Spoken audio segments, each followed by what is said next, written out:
Welcome back, everyone. I know it's been a while. I do apologize. A lot of things been going on. A lot of things haven't been going on. I had COVID, and that kind of screwed me up for about a month. If you've watched my channel, you know I have rabbits and chickens. So my chickens are usually pretty good during winter. They don't have a problem.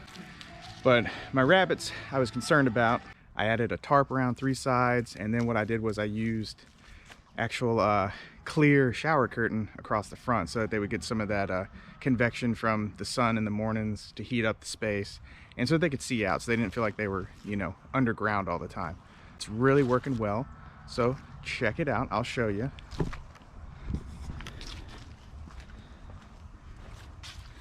So as you can see here, this is a shower curtain. I got it open this morning because we are around 40 degrees and I don't want them to sweat up in here. There's Gus. I don't know if I told everyone that I named these critters here. It's Gus. He's looking big and beautiful. Last time he was on film, he was probably quite smaller. And so far, these homemade hay holders are really working well. I talked about that in another video. The tops I made for these, since they of course didn't come with them, are working really well. Eventually I might grab some of the colored ones from Tractor Supply because I really like those, but these are working fine, and if they ain't broke, you know. I did upgrade since that last video to these big waterers. I had littler ones and they just were going through it so fast. I also have the bottle here, so as a backup, just in case for some odd reason they knock this over and don't have any water, they at least have some in here. The bowls are just such a better idea for them. They can really get all access to the water that they need and require without a problem. Some rabbits have a problem with bottles. That's Rita, and she's my well-behaved female. She does waste a lot of Timothy hay. And then this one over here at the end is my spastic little Bridget. She is a little rambunctious and not a big fan of being touched, but oh well. So as you can see, I bought these little KT pine houses that they make for rabbits. They like them flipped over like that. They can get in them easier now that they're bigger. As you can see, that's the remains of Gus's KT house. They're cheaply made. They aren't very thick, and they love chewing on them. I give them, you know, you can see in there, I give them wood to chew on and stuff like that, but they just prefer chewing on that pine. They just tear it to pieces. So what I'm going to do today is I'm going to actually build them nesting boxes, but they're also to keep them warm during the winter. I'm going to put straw in them just to help keep them a little warmer, but they're plenty warm in this. They've done great. It's gotten down to maybe 23 a couple nights, and this has worked out great for them. They're perfectly healthy, haven't had a problem with it. If you live somewhere that gets really cold all the time and stays cold during the day, you might have an issue, but I mean, even their water hasn't froze or anything like that, hadn't gotten any ice in it. The system I had underneath for the screen, like I showed in my video when I built this, it's working really well. You know, it's not perfect, but nothing is, and I do throw some straw up underneath there just to help with insulation and any of the pee that falls down. And as you know, if you keep rabbits, the pee is what smells. I ran some 550 cord all the way around and through the grommets of this tarp. This was a big tarp that I had cut perfectly in half, and that was a chore, let me tell you. So I started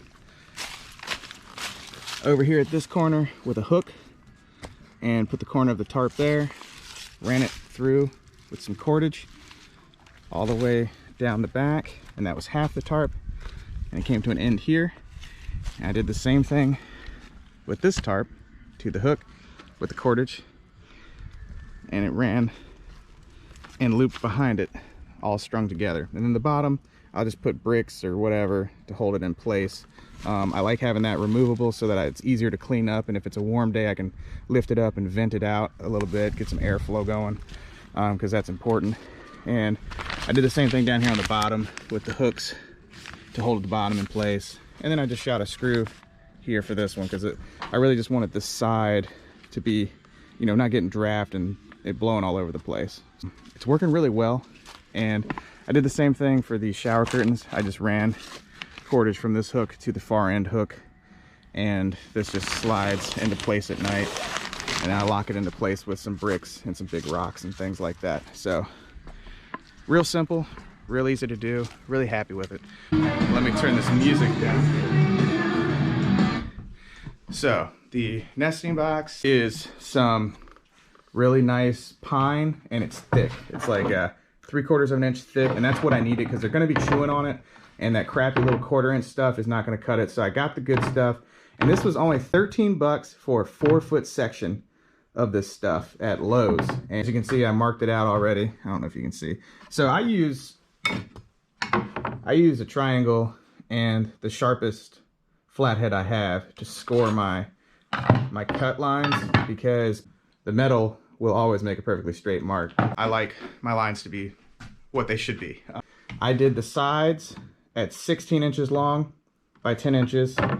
So there's 2, and then the front and the back are 10 inches by 10 inches and 6 inches by 10 inches. So each one of these is essentially going to make one rabbit box. So 13 bucks for one rabbit box. Those little crappy KT rabbit houses cost me close to that, if not a little bit more, and they lasted, in Gus's cage, they lasted maybe a week. The other two, you can just see how torn up they are, and they just aren't big enough or comfortable enough for them. But 16 inches for my rabbits looks like it'll be enough, but again, this is a trial, we're gonna see. And then for the bottom, I'm not putting a solid bottom. If you know anything about rabbits, they like to pee in there and stuff like that, especially if they have babies in it. I'm probably gonna put hardware cloth on the bottom so that anything could be, you know, fall through if they pee in it or whatever. It'd be easy to clean out and stuff new straw in. I will show you where we're at here in a sec. After our initial cuts, this is what we got left. So this was the 1 4-foot board. Like I said, this was going to be the front, this would be the back, and these would be the sides. 16 inches by 10 inches. This is 6 inches, and this is 8 inches up here. So the top's 8 inches long, the front is 6 inches high. So you just measure up 6 inches, measure across 8 inches, mark, slide you a line and cut you an angle. Basically what you end up with is the backboard, the sides, and the front board.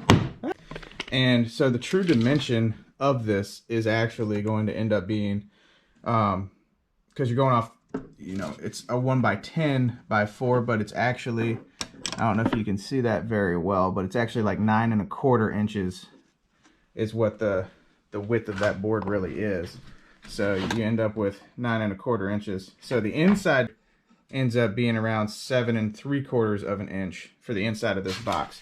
And obviously this top part has a space for the top to go on, and that'll sit level with this, so that's not a problem if you choose to put a top on it. So if you have 3 rabbits, which is a normal breeding pair, I would do 3 rabbit boxes, and that would be 3 boards. And then if you want the tops for all 3, 4 boards. So if you want to make 3 boxes, get 4 4-foot boards, or in a longer dimension, which would be more cost effective most likely. But you know, this is really nice 4-foot sanded down board, so you don't have to do any sanding other than your cuts if you want to.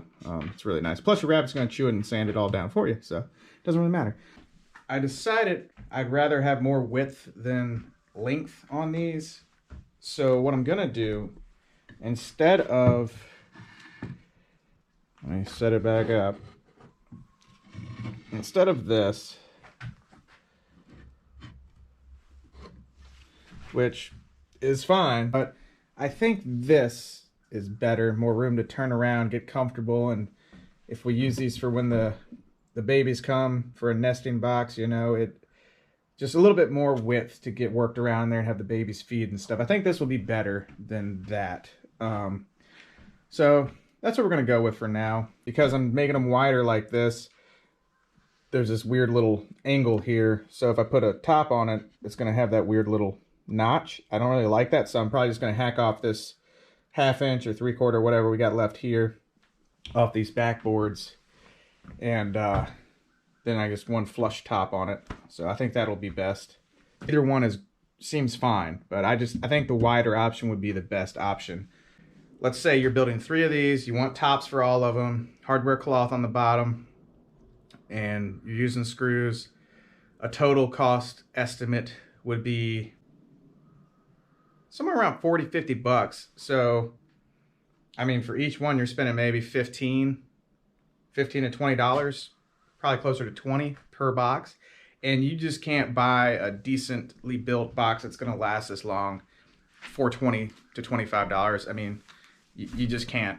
Oh, they're all made out of crappy wood, or they're real thin, or they're like pressed board, and just stuff you don't really want your rabbits chewing on. So obviously, you can design it however you want, whatever size and dimensions you want. It took me literally like 2-3 minutes to mark and cut all these, so it can be done relatively quick. Maybe if you're building, you know, 3, maybe an hour, 2 hours out of your day. So we'll check it out when it's all put together. I feel like it's Santa's workshop in here. Time of the year, it's fitting, I guess. But everything pretty much put together. These are the tops. I did decide to go ahead and do those. So if you leave them the stock size when you make your cuts, they overhang by about 1 inch to 3/4 of an inch. And I wanted to get it all the way back to this angle so that the rabbits had a good clear path to get in without hitting their head and all that good stuff. So this is plenty of room for a rabbit to get in and out of without a problem. There is the option of putting a piece right here. Some people do that because if the mother rabbit is nursing, the hope is that if there's any babies attached to her when she comes out, that it will keep them from coming out of the box and being left out and potentially dying. I'm still back and forth with it at this second. I might not put it on for now, see how it goes, maybe do a run of kits with the mothers and see how they do. If that becomes a problem, then put it on later. I just want them to have the most room to get in and out of without an issue, at least for now, because the main reason for this right this second is just winter and keeping them warm and having a good place for them to kind of burrow in and hide. So I ended up using 4 screws on each side of the box, as you can see. I still got to screw in these tops and then put the hardware cloth in the bottom, and then that'll be done completely, other than stuffing straw in it. But that's them, that's it. It's really rather simple and straightforward. So each box is a slight bit different just because these angles are freehanded. So, I mean, they look like they're perfect, but nothing is ever perfect that I do. So what I did was I took the factory end of these, the finished end of these tops, and I set them to the angles that I wanted them, you know, where they fall on this angle. And then I went back here with the overhang and I marked it with a pencil and then cut it off out there. And so the rougher edge is to the back, because from the front of the cages, this is what you'll see and deal with. So if you are doing it like this, where it's wider instead of longer, so you just need one solid flat top across, then your cuts will be the same principally. You will have, I know these lines are hard because I marked them with a piece of metal, but there's 16 inches there, 16 inches there, 6 inches, and then 10 inches. But I'm taking the last 3/4 off the end of that 10 inches. So it's about 9 1/4, because that's what the height here is, 9 1/4, because these aren't actually 10 inches. So if that makes sense. And just, if you're not somebody who's used to woodworking, it's easier to cut this 3/4 inch off the end in the beginning rather than to have cut this short piece and try to cut that 3/4 off. So that's always the first thing I do. I take off that 3/4 off the end. Just a pro tip. Hopefully that helps understand what's going on. Here is what we got. Boom. Top screwed on, 5 screws in the top, 4 screws on the side, same on both sides. Total of 13 screws for each one. That's what I use. You use what you want. And then